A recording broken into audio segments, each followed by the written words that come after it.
Welcome to the Encore Audio Archives YouTube channel. I'm Taper Dave, and this is my channel. I've uploaded hundreds of talks here that I've recorded at meetings in West LA, and I've also recorded conventions starting in 2013. I've got a bunch of those up. And Walt and Mary Murray, the original owners of Encore Audio Archives, started the company in the 80s, and Walt recorded Joe and Charlie's and a bunch of stuff down in Vista, California. My sobriety date is June 20th of 1994. I hope you find something you like, so please like and subscribe to my channel and comment down below. If you want to hear something that I don't have or that you don't see, I'll see that I get it. Anyways, take care and have a great day if you want to. My name's Tina Albert and I'm an alcoholic. And I'm really grateful to be here and be sober today, and welcome to those of you who might be new to Alcoholics Anonymous. And I call her Dawn because I can, and I love you too. I was hoping you hurried up because I only have like an hour. I love Alcoholics Anonymous, and if I don't say anything else tonight that you can relate to, I hope that you can relate to that. I'll start by telling you that it is an absolute honor and a privilege to be asked to speak at this roundup. Oh my frickin' God, I cannot even explain to you the honor and the privilege that it is to be asked to speak at the South Bay Roundup. And I say that all the time. I get to speak quite often, and I always say that it's an honor and a privilege to get to speak in a meeting of Alcoholics Anonymous, but this is my home gig. My sobriety date is October 10th, 1984, and our first annual South Bay Roundup was in 1985. And I was in my first year of sobriety, and I was an absolute frickin' train wreck. And you guys scholarshiped me because I didn't have the money to come to the roundup. And I worked in your hospitality room on the second floor, and I poured your coffee and shook it all over the place and spilled it on you, and ran around screaming and yelling and making an absolute nuisance of myself. And so to be able to participate in this roundup and get to share with you guys tonight is it's something else, I gotta tell you. It's like a full circle moment for me. So my sobriety date's October 10th, 1984. I got sober at the ripe old age of 20. Of 25 years and some months and some days, and I absolutely love Alcoholics Anonymous. I came to you guys destroyed, and when they asked me to speak at the young people's meeting, I got kind of a crack up about that because I'm not young anymore. So think I, anyway. But I came in here, and I gotta tell you guys, long before I ever came to Alcoholics Anonymous, I felt so incredibly different in my own skin that it required me to drink. And the minute I picked up a drink of alcohol, something magical happened for me, where all of that separation and all of that difference and all of that loneliness just went away. And for my entire life, I remember sitting around the dinner table as a young kid, knowing that my mom loved my brothers and sisters way more than she loved me, and I'm an only child. I have this thinking problem where I just think about stuff that has no business being thunk about. Anybody else be able to relate with that? I just think about stuff. And I was raised in Manhattan Beach, and I felt so incredibly wrong from the time that I could remember. And I went to school over there. I went to Penny Camp Elementary and Foster A. Begg Middle School and Maricosta High School, and then Pacific Shores Continuation School, which I never graduated from either. But I went to school, and I remember looking at all of these little girls, and they were like 5 foot nothing, and they had long, flowing blonde hair and these sparkling blue eyes and these bitchin' little surfer chick tans, and they were just petite, little, perfect, prepubescent Pamela Anderson pukes. And I was 5'8" when I was in the 7th grade, and I had long, stringy red hair, buck teeth, and freckles. And I looked at them and saw perfect Pamela Anderson, and I looked in the mirror and I felt like Pippi Longstocking with rickets. I was just like sickly and wrong. And we went to a gym class, and I remember how you got to start changing into your PE uniform, and I'm looking at all of these little girls, and they have designer clothes, and my mom would take me to the mall, and I would outgrow my pants on the way home. I think I invented the capri. And they have these perfect little lacy training bras and these little matching undies, and Oh my God, they were perfect, and I put my training bra on backwards and it fit me better. I mean, it just was nothing right about me. And so I'm in 7th grade and I have my best friend Carrie. And are you guys like, I don't know about you, but I was the perfect chameleon, and I would just like adapt my way into whatever I thought you thought I was supposed to be. And so at this particular period in my life, I was in the 7th grade, and I was doing the Pippi Goes Chola phase. And and I had this woof, like pitchfork reddish kind of hair and this black eyeliner, and I wore these dicky pants and these carpet slippers and polo shirts, and I was running all over Redondo Beach scribbling La Flaca R13 on the walls in pencil. And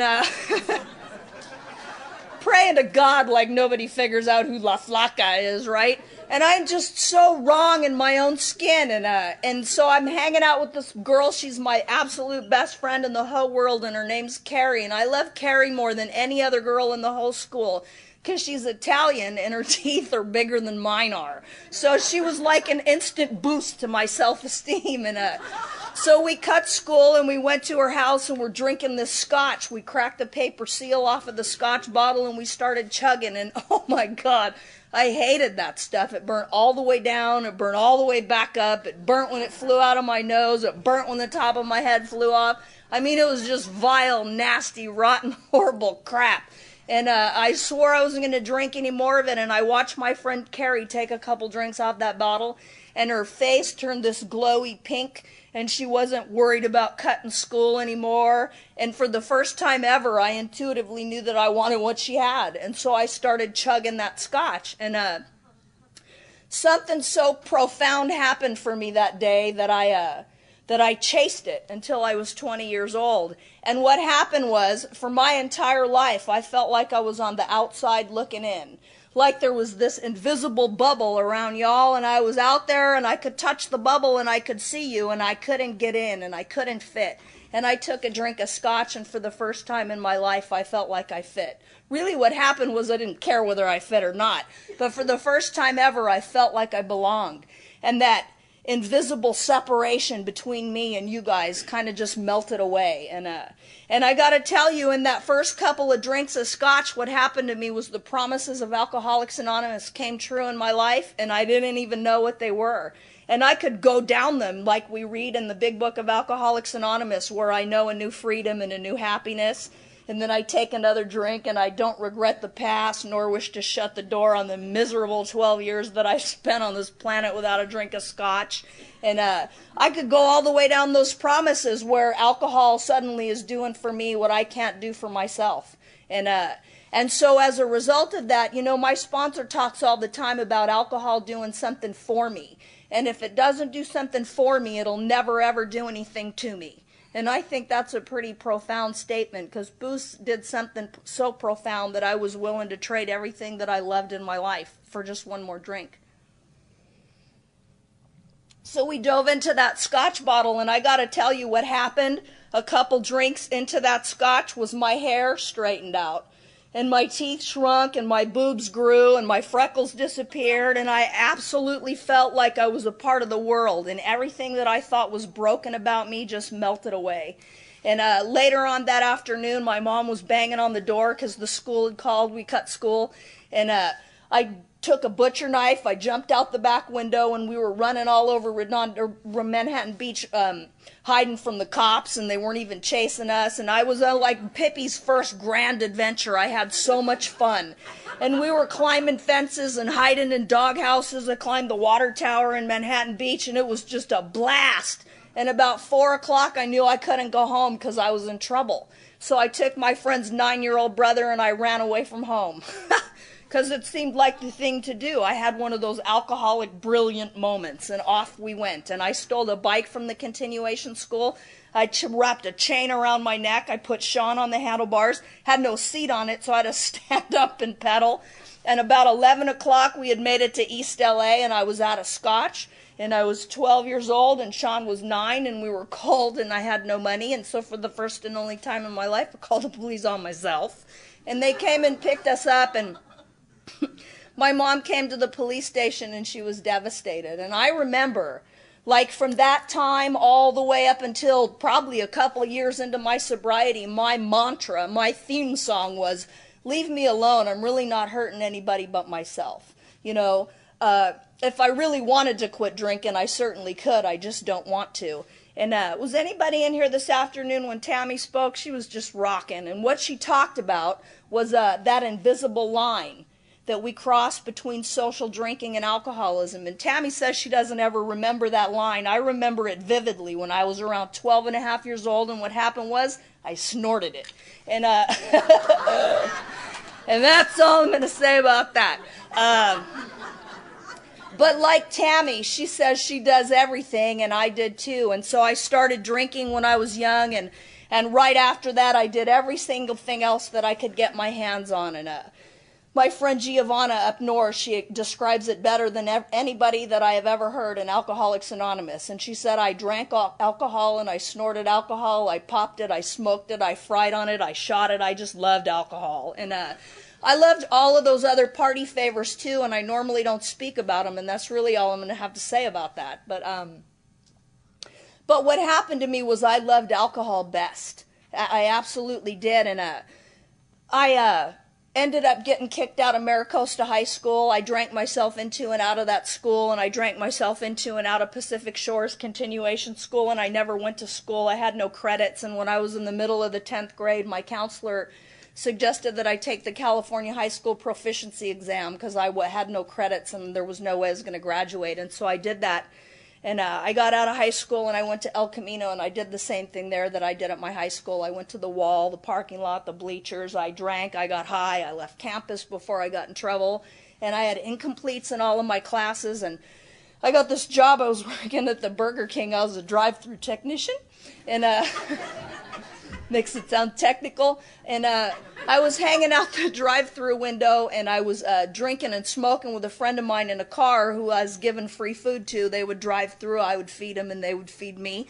And then I turned around, and there was a Marine standing at the cash register, and I found out after I gave him my phone number that his name was Sergeant Dale Starkey, and he was a United States Marine Corps recruiter.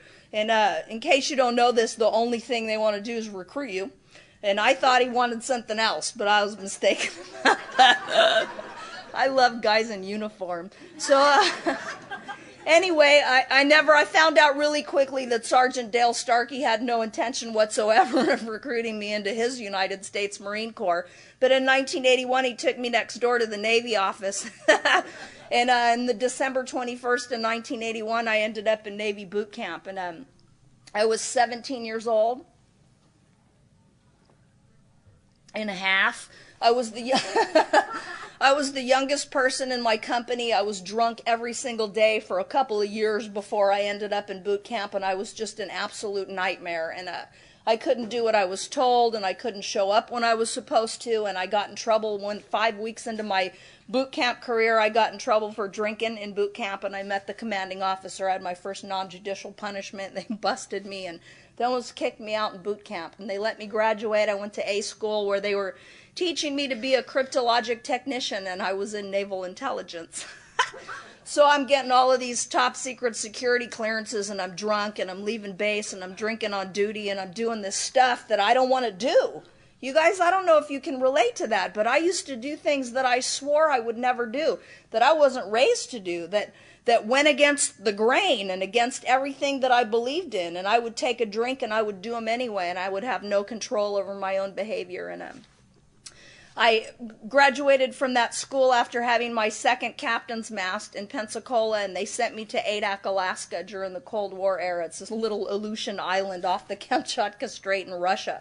And there's like nothing to do there but drink vodka. And so I did that really well, and I worked for my commanding officer, and I was 18 years old. I had top secret special intelligence security clearances, and I wore my dress blue uniform to work every day. I sat in the admin office, and I was disseminating all this classified information. And I would leave at lunch, I would go get drunk, and bye. And then I would come back out of my mind, and I would send this information all over the country to the wrong people. And you can't do that too many times, you get in trouble. And so they ended up sending me to the psychiatric unit in Anchorage, and I spent 21 days when I was 18 in the psych unit. And And it was the first time in forever that I felt like I fit again. I got like a break and a little bit of a respite, and it was comfortable, and I had interesting conversations with bitchin' people, and nothing was expected of me. And I remember when they sent me back to the island, I cried because I had to leave. And then I went back to the island, and I ended up in rehab, and I was 18 years old, and they were trying to tell me that I was a chronic alcoholic, and I had this little counselor that had been sober forever, and I didn't understand. There were these little hospital corpsmen in there that were telling me that I was an alcoholic because of the things that I did, and because of the relationship that I had with my mom and the resentment that I had against my father and the fact that I quit high school and I didn't have a college education because I was drinking on duty and I got in trouble and I had boyfriends and my relationships didn't work and all of this stuff, and I didn't get it because they would tell me that I had a problem with alcohol, and what would happen was I would get a week or 2 weeks away from my last drink, and the only problem that I had was that I found myself sober. And if you guys think the way that I do and feel the way that I do and do the things that I do, sobriety is not an option. And so I would spend a couple days not drinking, and then I would get crazy. And the speaker over there tonight, before I came over here, was talking about that. Clancy describes it best. And he says that he gets sober, and it's like somebody sneaks into his bedroom and puts an invisible spring right in the center of his gut, which I don't know about you guys, but my alcoholism, it lives right here. At 25 and a half years sober, it lives right here. Right here is where like the air sucks out of me when I become uncomfortable and I start feeling like I don't fit in again if I'm not doing the things that I'm supposed to do. But he says that somebody sneaks in and they put the spring in the center of his gut, and every night they sneak into his room and they tighten it just a little tiny bit.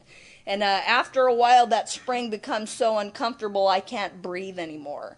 And I need a drink just to take the edge off. And one more time, even though I swear I don't want to, I find myself drunk. And so I went through this rehab with them telling me that I had a problem. And anytime anybody told me that, I knew that they didn't understand. And I left that rehab at just before I graduated. I was there for just over 20 days. I was still on phase 1, locked down, no phone calls, can't get any mail. I had no idea what they were trying to get me to look at. And all they wanted me to do was look at the way that I drank, and I couldn't do it. And so we went to this Phillies game on a Sunday, and my friend Mike and I snuck off to the bathroom, and we got a big beer. They used to sell, like, I swear there's a quart in there. And Mike was this big, huge guy. We snuck off, we got this beer, and we were on Antabuse. And I was thinking that because Mike was so much bigger than I, if he drank the top half, which was much larger by volume because the cup went up like that I could probably get away with the little tiny bottom half. And so he drank his and I drank mine, and we just made it back to our seats. I spray puked 5 rows of Philly Stadium, and they quickly found out that I had drank. And wasn't the first time I had drank on Antabuse, it was the second time. The first time you do that, the Navy considers that peculiar mental twist, and the second time they think it's grave emotional and mental disorders. But they kicked me out of that rehab and they sent me over to the naval station to wait for my separation. And I was 18 years old, and they told me I was a chronic alcoholic, and I didn't understand where they were coming up with that information. As I was leaving, I was crossing the quarterdeck, and my counselor was standing there. His name was Jim Boyer. He was this little tiny old-timer in Alcoholics Anonymous, and he was a phenomenal man. And he grabbed hold of me, and he told me, if you ever want to get sober, call Alcoholics Anonymous, but you won't, you'll die drunk. And I looked at him, and he had that look on his face like some of the old-timers have, where they just know you're going to never, ever do what you're supposed to do, and you're going to have to go die, and they're going to have to watch you. And it was this look of sympathy and empathy, and almost like he hurt. And I felt sad, and I knew he felt sad, and I left there, and I swore I was going to do this A&A thing, and I was going to go over to the naval station and beg to save my career. I was going to go to the neighborhood Alano Club in downtown Philly. I was going to ask this nasty old witch named Alice to sponsor me. And she was this chain-smoking old bat that talked like this, like a lot of those old-timers used to do. And I was going to get her because I was listening in the A&A meetings that they took me to in rehab. I knew you needed an old wench for a sponsor. And And what happened was I left that rehab, and I don't know about you guys, I had this commitment, this firm resolution, like it talks about in the doctor's opinion in the big book of Alcoholics Anonymous. I swore with every fiber of my being that I was not going to drink, and I knew what I was going to do. And by noon, I was at the EM Club, and I was pitching quarters and drinking beer. And I was discharged from the Navy on July 15th of 1983, and I spent from that day until October 10th of 1984 drinking. And what happened was I left that rehab, and I told everybody that would listen, I cannot be an alcoholic. I've never had a 502, DUI, whatever the hell you call them now.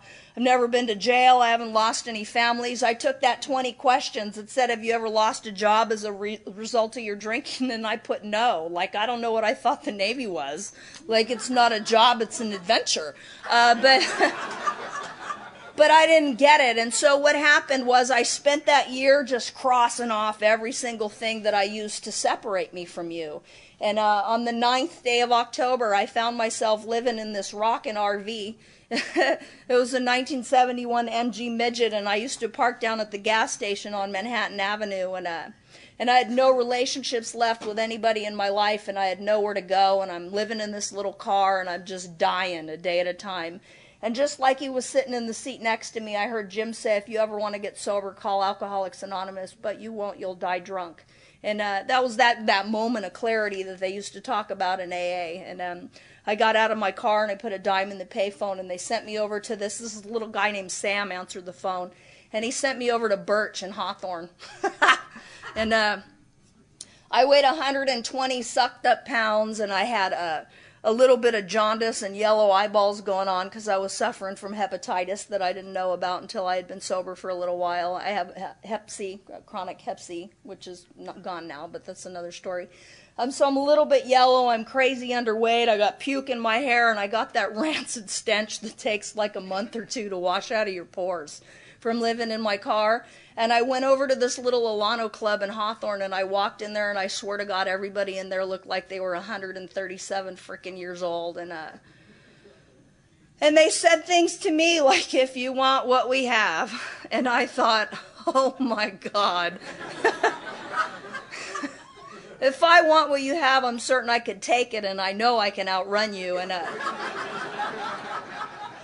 I sat in those meetings, and they fed me orange juice and honey that was so thick that I had to chew it, and I thought it was punishment. And I looked around, and I thought, like, this is what it's come to. Like, I've drank myself here, and this is just where I got to stay. And I hung out in those meetings pretty much because I had nowhere else to go. And I don't remember what I heard in that first meeting of Alcoholics Anonymous, but I know I got a big book with about 20 phone numbers in it of people that I would not call to put me out if my ass was on fire. You know what I mean? Just not happening. I'm not calling any of them.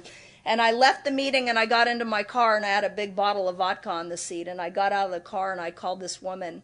And I told her, and she said, go dump it out, and I'll hang on. And so I dumped it out in the gutter in front of Birch, and I thought about lapping it up. And if I had a straw, I would have sucked some of it up. And I cried the appropriate amount of tears, and I went and I told her I dumped it out.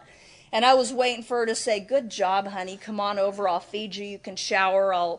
You could crash on my couch tonight, and everything's going to be okay. And she goes, good. See you tomorrow at 5:30. And she frickin' hung up on me. And to obtain additional copies, receive a free catalog of AA and Al-Anon talks, or to find out about our tape and CD of the Month Club, call Encore Audio Archives at 1-800-878-1308, or visit our website at www.12steptapes.com. I got sober in that school in Alcoholics Anonymous. You guys tell me that I should get a sponsor and that the men should work with the men and the women should work with the women, and the men are going to pat your ass and the women are going to save it. And I thought, like, pat my ass, save my ass.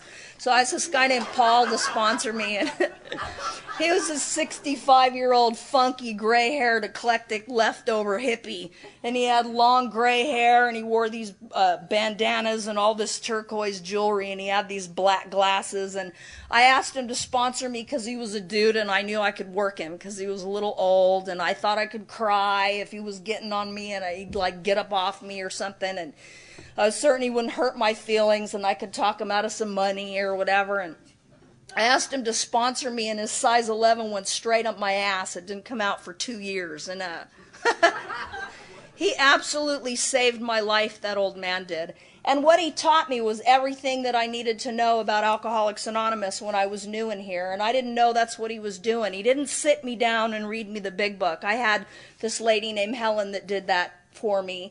And she grounded me in our literature. And she gave me a great background in Alcoholics Anonymous and our history and our literature. But Paul taught me basic stuff like go to a meeting every day. Because I asked him, like, how long do I have to go to these silly little A&A meetings? And he said, every single day for the rest of your pathetic life. And then he died before he rescinded the order. So I still come to a meeting just about every single day. Paul was amazing. He had these gray blue eyes that could like just bore holes into my soul. And he had this great Shakespearean English accent, even though he was from Inglewood, California. And I love that old man. He's been dead for 23 years. And there's not a day that goes by that I don't mention his name, that I don't think about him. And that something that he taught me when I was brand new in Alcoholics Anonymous isn't relevant and applicable in my life today. And God, he was amazing. And the first thing that he told me was that I had to go to meetings every single day. And I remember I had about a week sober, and I was going to share from the podium over at Birch. And I got up there and I said, my name's Tina and I'm an alcoholic. And he majestically arose from his seat and he said, that's all you know. Sit down now. And everybody clapped and I was like freaking humiliated. I crawled off the podium and went and sat back down. And another time I'm at the podium and I'm talking and he goes, you know, honey, if we want your opinion, I must give it to you first. You're finished now. And down I went again. And he had this way of just humiliating me in front of people. And you know, in the 12 and 12, it talks about humility. It says through repeated humiliations that we begin to learn something of humility. And I think Paul took that like his personal conquest in life to teach me humility through repeated humiliations. I mean, he just did stuff. And sorry to interrupt your viewing. Taper Dave here. Just wanted to take a second to ask you to like and subscribe to my channel. Let me know if you like what you're listening. I've got some very good talks here, and this one's a great one. Just curious, do you think this is better than Zoom? Tell me what you think. And I would get up. I used to dress, for lack of a better term, like a little hooker, and I used to wear these...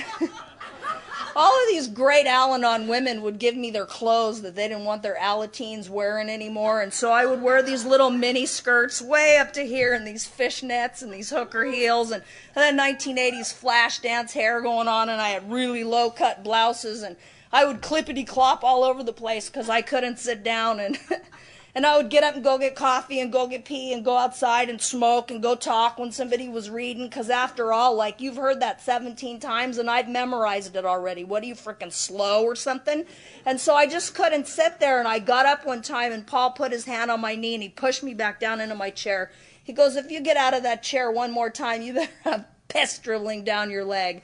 And all the old timers are going, woo, from the other side of the room, and they're high-fiving him after the meeting. And I just wanted to kill him. You know what I mean? I prayed for that man every day that he would just die, and he didn't. Until he did, and then I wanted to take it back. Careful what you pray for. That's what they meant. But he taught me so much. That man taught me to respect myself. And he taught me to do that by making me lower my hemline and raise my neckline. And I got to tell you, I didn't want to do that. I love the attention that I got clippity-clopping all over the meetings. And everybody was paying attention to me when I was new, and I love that. And even though it's not really what I wanted, it's what I wanted. You know what I mean? We're such a contradiction in terms. And but I hung out and I went to these meetings. I went to 4 meetings every single frickin' day. It was miserable. And the only reason I did that is because I moved in behind the Alano Club. I just parked my car back there, and the 6:45 meeting secretary would come out and get me at 6. He'd bang on my window and wake me up, and he'd let me come in and wash up in the sink and drink all the coffee I wanted and eat all of the donuts before those Northrop TRW people came in their suits and their hair all fixed up, getting ready to go to work for their little attitude adjustment meetings. And I would sit there having, like, drank way too much coffee, and I would adjust their attitudes before I sent them to work. And what happened was you guys loved me into sobriety, you know what I mean? I had no intention whatsoever of coming in here and hanging out with you bright, shiny, beautiful frickin' people for the rest of my goddamn life 24 hours at a time. It's not what I was up to. Not. But here I am, and what happened was I turned into one of those 137-year-old frickin' dinosaurs that used to hang out at Birch, and I gotta tell you what happened was I frickin' blinked, and here I am, you know, and my life is amazing today as a result of Alcoholics Anonymous. I had 6 weeks sober, and we have this annual old-timers meeting at the club. It's the Friday after Thanksgiving at Birch. It's still going on. And I went into that meeting, and I had this sponsor, and I had a couple friends that I was hanging out with in AA, and I went into this meeting, and I was dressed like I described to you a little bit ago, and I sat in the very front row, so everybody could look right up my skirt. It was just charming, and and at this time, they used to arrange the old-timers up on the stage in their varying stages of decay, and my sponsor's sitting up there with oxygen and a cigarette hanging out of his mouth, and Bob's got a prosthetic limb, and he's on a walker, and Helen's missing her eyeball, and they did that freaking tagline, like, if you want what we have, and I thought, Jesus Christ, no, I don't want a goddamn thing you guys have, and I really believed that. And just for a second, I realized for the first time in my life, oh my God, I wanted everything you guys had.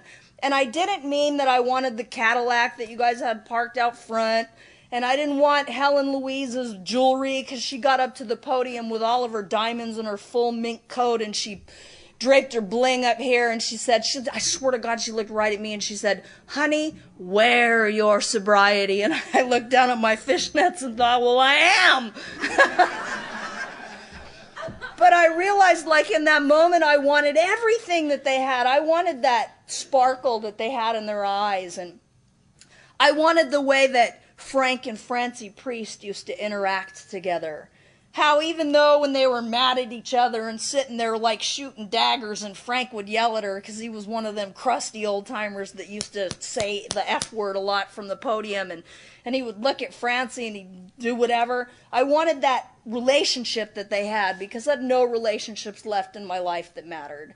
And I wanted that ease with which they breathed. You know what I mean? I came into Alcoholics Anonymous, I was so bound up I couldn't frickin' breathe.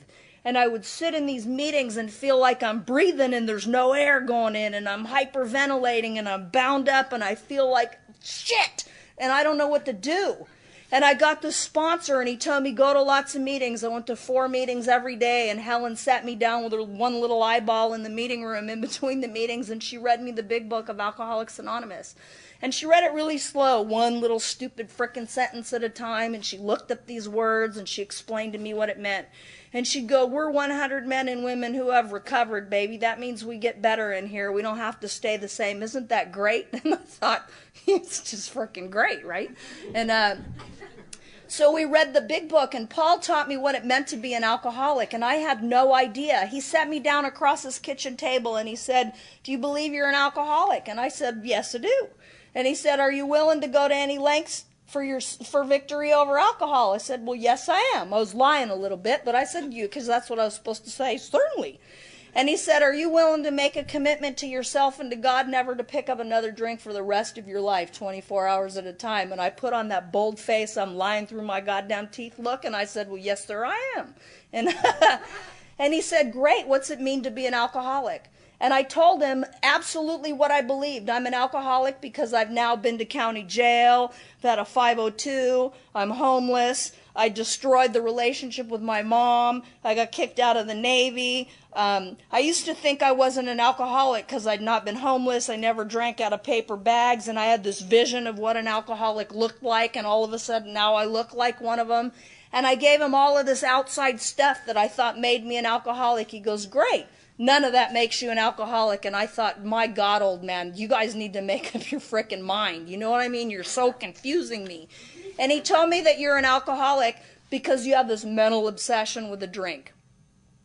And I kind of understood that, because from the time I picked up a drink, it's all I thought about. When I was drinking, I was thinking about how much I had left, who I had to share it with, where we're going to get some more, what we're going to do when we're drinking. When I'm not drinking, I'm thinking about where I'm coming up with some, who I got to share it with, how I can have yours because I'm out, and all of this funky stuff. And it's all I thought about was drinking. And so he explained to me that that was this mental obsession that our literature talks about. And then he told me that I had a physical allergy that manifested in something called the phenomenon of craving.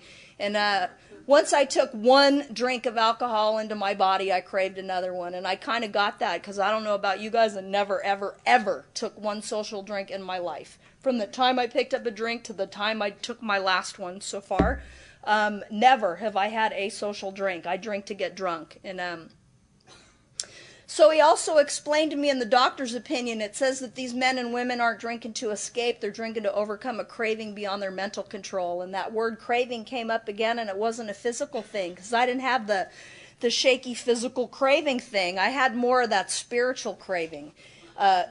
That craving for the effect produced by a drink of alcohol. And so he explained that to me, and then what he told me was that I didn't have some funky disease that was in the parking lot doing push-ups waiting to kill me. He told me that I had a spiritual malady, that I had the soul sickness, that there was something the matter right in here that alcohol used to fix for me. And when I wasn't drinking that alcohol anymore, all of a sudden that problem happened again. And I got that. I absolutely understood it. And then he told me in step 2, that I was going to come to believe in this power greater than myself that could restore me to sanity. And the insanity that he was talking about was the fact that when I'm sober and I know what's going to happen when I pick up a drink, I make the decision to drink anyway, because I have no power of choice in drink. And so I was going to come up with this power that would restore me to sanity over that compulsion to drink alcohol. And I didn't want to talk to him about God, and he was an atheist / agnostic, and he didn't want to talk about it either. So I turned my will and my life over to the care of Paul Matson, as I very frequently misunderstood him, and Alcoholics Anonymous. And I hung out in here with you guys, and I did what I was told. And Paul and I, we went through that inventory. I wrote a 4-step inventory, and I shared it with him, and I did like it talks about in our literature in step 6 and 7. And I prayed for the first time ever that maybe this power that I didn't really believe in was going to take away these defects of character, and I started to make my amends. I had my 8-step list, and I worked the steps of Alcoholics Anonymous. And I got to tell you, a lot of the stuff that I did in here, I did knowing that it wasn't going to work. And what happened was it worked, and I found myself sober, and I love my life as a result of Alcoholics Anonymous. I've been here for a long time, and I've accomplished everything that I wanted to accomplish so far in Alcoholics Anonymous. And I got married when I was kind of young in sobriety. I had this little boy. I did it that way first. I had a little boy, and then I got married. And what? And so this little guy's 22 years old now, and I have another son who's 18, and he's graduating from high school on Wednesday. And, you know, the most amazing thing for me in here is to realize that I came into you guys, this broken, foul-mouthed, wrong little girl who was not comfortable in her own skin and needed a drink of alcohol just to breathe. And today I have these 2 guys, and I've been a mom to them consistently through their whole life, and I've raised them, and I'm watching them do all of the things that I did. You know, my oldest guy's 22 years old. He enlisted in my Navy. I thought that was the completion of my 9th step. I gave him my eldest born. And off to Iraq he went, and like quick, you know. And so he's over there, and then he's in Bahrain, and then he's in Japan, and then he's drinking, and then he meets the CO, and then he's having NJPs, and then he's in rehab in San Diego, and then he's booted out just like his mama. Proud family tradition we're carrying on. And my little guy, he's 2 years ago, he's failing school. I can't get him to show up to save my frickin' life. You know what he does this wake and bake thing where he just, sure you guys know what that means. I've been sober a little too long to figure it out, but I'm catching on quick, damn it. And he's got no credits, and I'm putting him in this continuation school, and I'm like fighting with everything that I've got in me because I know how this continuation schools work, and I don't want him there, you know? And I got these two little boys, and they're living out two different parts of my story, and I'm realizing there's not a doggone thing that I can do about any of it. And it's pretty neat to be able to be on both sides of the spectrum, and I was telling Charlie, a couple weeks ago, what a great thing it is to be asked to speak in a young people's meeting. Not only because I came in here young, and I don't know about you guys, I'm sure you probably get this, but I was so different before I drank. And then I came into Alcoholics Anonymous, and I was so different. And then these old-timers would look at me, and they would make me so different. Like, I spilled more down my tie than you ever drank, little missy. And I thought, well, Christ, get it in your mouth and you might have got here sooner, Joe Maxey. What is wrong with you, old man? You know, come on, for real. Like, you still have a wristwatch. You can't be an alcoholic. You might have to go around the block a few more times. And I thought, well, Christ, how big is the block? I'm not going to live. You know what I mean? And I came in here, and those old-timers, they made me different. And I swore I wasn't going to do that to you guys, because I know what it feels like to be different in a room where we need to be the same, where we have to have that common thing, otherwise we're all dead. And I love this thing that is Alcoholics Anonymous. You know, I came in here different, and I worked the steps, and I became just like you, even though I was different. And I built this life that was phenomenal, and I married the man of my dreams. You know, like you walk into the dance and the disco ball slows down and your eyes lock from across the room. And really what happened was I watched him with her and he watched me with him. And then we were like, nah! And then, so,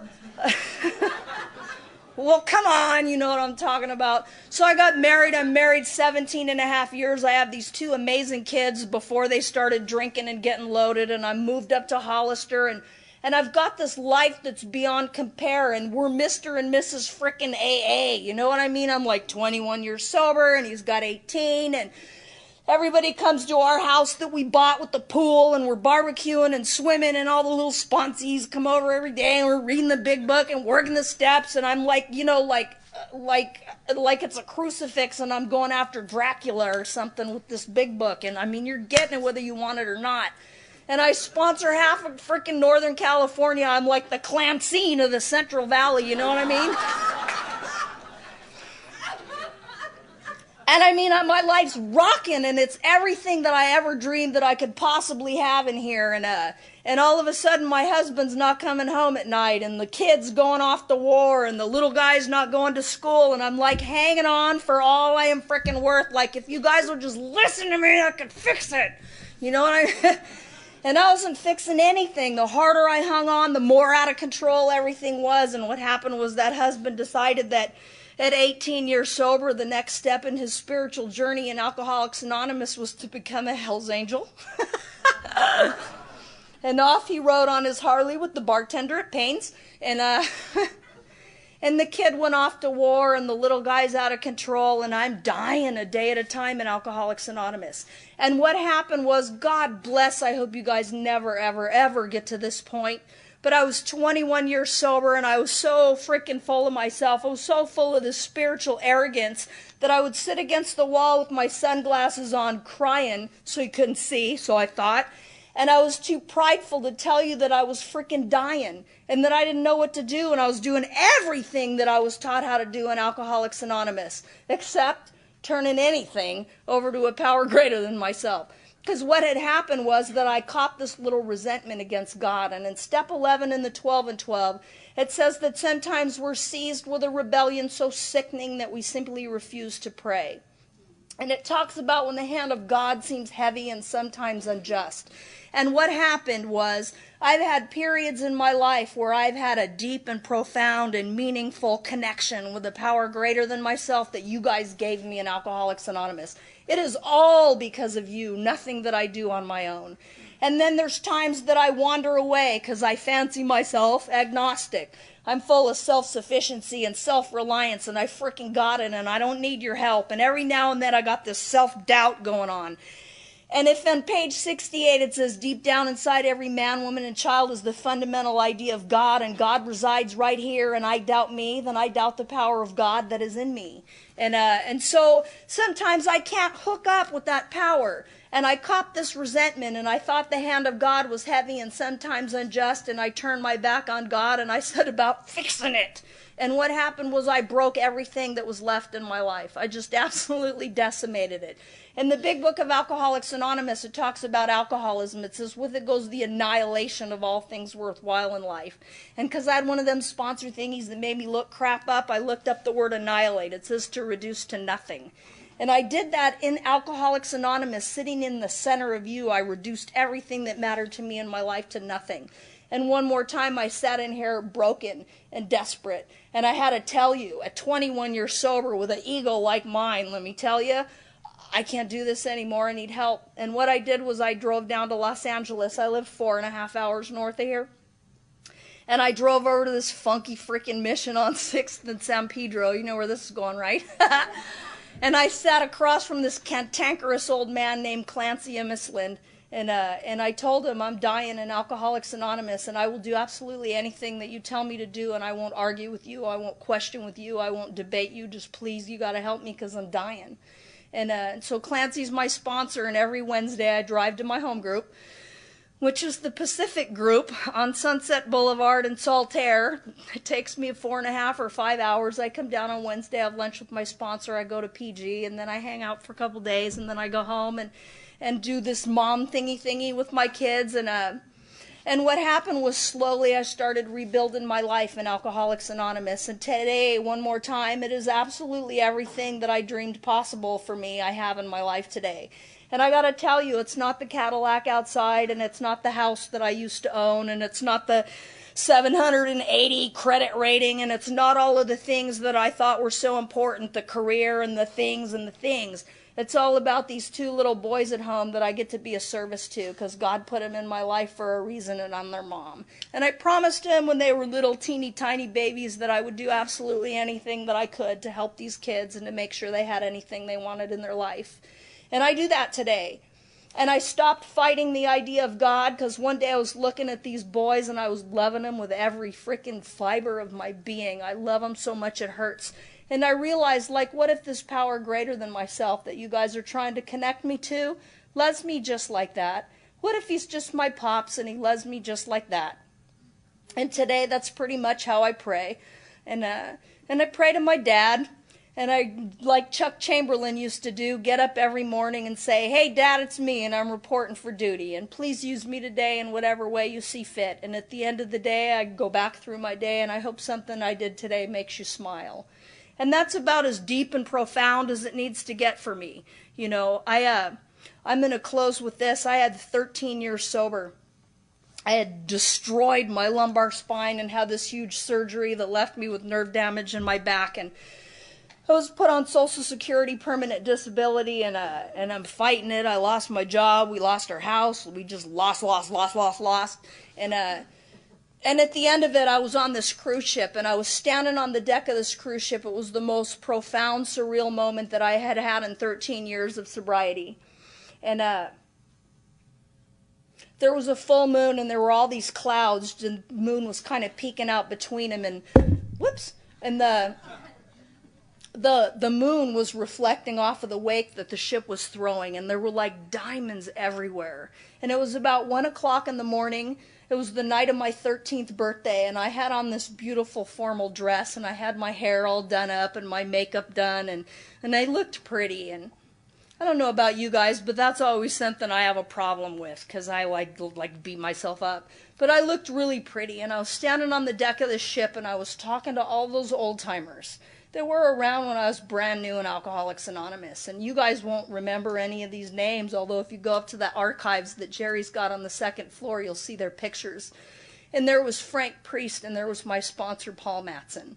And there's Singing Sam and Serenity Sam and Dick, whose wife Carol is over there in the banquet this evening, and all of these old-timers that I loved so much. And I was talking to them, and I was thanking them for my life.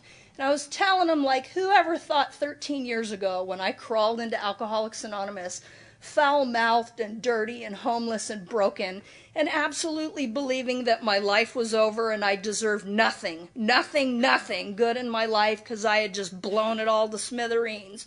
Whoever would have thought that 13 years later I'd be standing on the deck of this cruise ship going on a cruise to Ensenada, Mexico, and I'd have 13 years sober, and I'd have these two amazing kids at home and this man that I love more than life itself in there closing the casino, which is a whole nother program.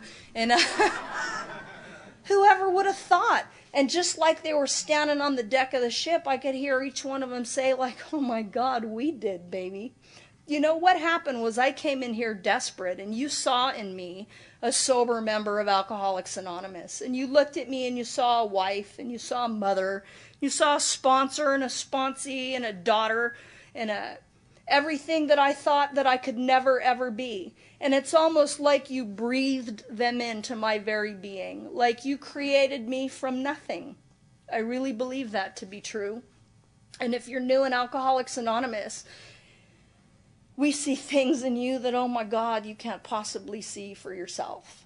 If you just stay in here and you do these things that we do a day at a time. And my life is beyond compare. You know, that husband left and I went through this divorce, and I, at 21 and a half years sober, contemplated taking my own life because I thought, like, I can't even frickin' breathe anymore, and I'm certainly not going to drink because then what'll they say? Because it's all about spirituality and humility. So I was hanging on for all I was worth, and I got this new sponsor, and I started doing the things that I did when I was brand new in Alcoholics Anonymous. And today what I know is I don't get to stay sober on what I did yesterday in AA. It's all about today and that daily reprieve that we have contingent on the maintenance of our spiritual condition. And I love my life today in Alcoholics Anonymous, and I'm rebuilding it from the ground up. And I have a relationship in my life that is beyond compare. It's phenomenal. And I thought like that was just done, and I was just going to be a mom and raise my kids and whatever, but it's all good. It's so all good, you know. And I have friends in my life that go to the mat for me. You know what I mean? My husband left, and I had people asking me if I needed him buried. And they meant it. And I thought about it. But I have this life today that I never ever dreamed possible for myself, and it's all a result of sticking around in here with you guys and doing what we do. And if you're new in here, I hope you stay, and if you're old in here, my God, I hope you stay. You know, what they told me was, don't leave 5 minutes before the miracle happened. And at 21 years sober, what I realized is I can't leave 5 minutes after the miracle happens either, because the miracle stops when I'm not in here with you. It really does. And so I'm a little bit late, but I'd really like to thank the committee for allowing me the opportunity to come and speak here at this roundup. Like I said, this is my home gig, and there's nothing like it. Thank you so much for my life.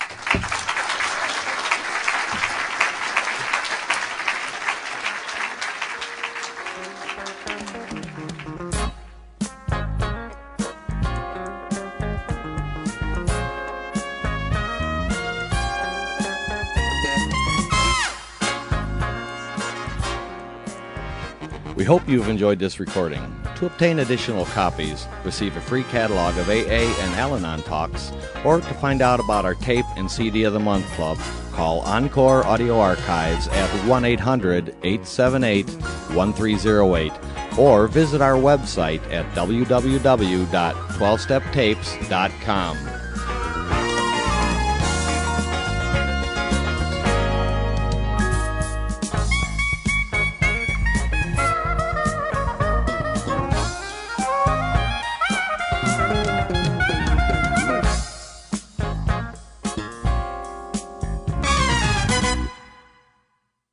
I think we got a great talk going on here. Thanks for watching the channel. Taper Dave here. Just curious, do you think this is better than Zoom? Okay, this is how I prepare my drone for launching. I like to do it inside the cab of my truck so I'm not standing outside in the weather. To install the joysticks for control, up and down, right and left, powered on. I have an Android phone that I use to connect it to the drone with. And it's actually controlled through the iPhone, through an app. Oops, wrong way. It's actually controlled through the iPhone, or through this Android phone, through the app. It's actually controlled through the Android phone through an app, and you connect it through this short connection right here.